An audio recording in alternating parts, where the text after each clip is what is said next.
کہ کفار سے جنگ کے لیے عمر رضی اللہ عنہ نے فوجوں کو فارس کے بڑے بڑے شہروں کی طرف بھیجا تھا۔ جب لشکر قادسیہ پہنچا اور لڑائی کا نتیجہ مسلمانوں کے حق میں نکلا تو ہرمزان شوستر کا حاکم اسلام لے آیا۔ عمر رضی اللہ عنہ نے اس سے فرمایا کہ میں تم سے ان ممالک فارس وغیرہ پر فوج بھیجنے کے سلسلے میں مشورہ چاہتا ہوں کہ پہلے ان 3 مقاموں فارس، اصفہان اور آذربائیجان میں کہاں لڑائی سے شروع کی جائے۔ اس نے کہا جی ہاں، اس ملک کی مثال اور اس میں رہنے والے اسلام دشمن باشندوں کی مثال ایک پرندے جیسی ہے جس کا سر ہے اور 2 بازو ہیں۔ اگر اس کا ایک بازو توڑ دیا جائے تو وہ اپنے دونوں پاؤں پر ایک بازو اور ایک سر کے ساتھ کھڑا رہ سکتا ہے۔ اگر دوسرا بازو بھی توڑ دیا جائے تو دونوں پاؤں اور سر کے ساتھ کھڑا رہ سکتا ہے۔ اگر سر توڑ دیا جائے تو دونوں پاؤں، دونوں بازو اور سر سب بیکار رہ جاتا ہے۔ پس سر تو کسرا ہے تو ایک بازو قیصر ہے اور دوسرا فارس۔ اس لیے آپ مسلمانوں کو حکم دے دیں کہ پہلے وہ کسرا پر حملہ کریں۔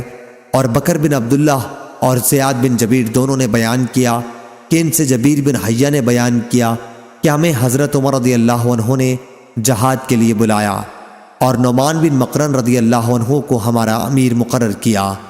جب ہم دشمن کی سرزمین نہاوند کے قریب پہنچے تو کسرا کا ایک افسر 40,000 کا لشکر ساتھ لیے ہوئے ہمارے مقابلے کے لیے بڑھا۔ پھر ایک ترجمان نے آ کر کہا کہ تم میں سے کوئی ایک شخص معاملات پر گفتگو کرے۔ مغیرہ بن شعبہ رضی اللہ عنہ نے مسلمانوں کی نمائندگی کی اور فرمایا کہ جو تمہارے مطالبات ہوں انہیں بیان کرو۔ اس نے پوچھا آخر تم لوگ ہو کون؟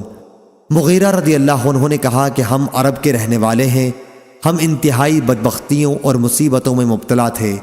بھوک کی شدت میں ہم چمڑے اور گٹھلیاں چوسا کرتے تھے، اون اور بال ہماری پوشاک تھی اور پتھروں اور درختوں کی ہم عبادت کیا کرتے تھے۔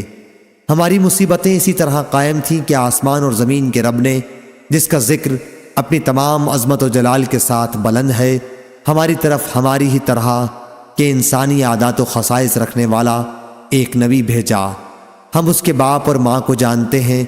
اللہ کے رسول صلی اللہ علیہ وسلم نے ہمیں حکم دیا کہ ہم تم سے اس وقت تک جنگ کرتے رہیں جب تک تم صرف اللہ اکیلے کی عبادت نہ کرنے لگو، یا پھر اسلام نہ قبول کرنے کی صورت میں جزیہ دینا قبول کر لو۔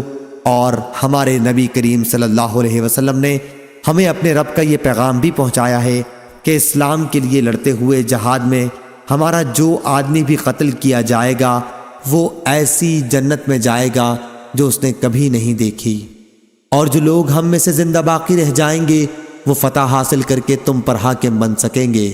مغیرہ نے یہ گفتگو تمام کر کے نعمان سے کہا کہ لڑائی شروع کرو۔ صحیح بخاری حدیث نمبر 3159۔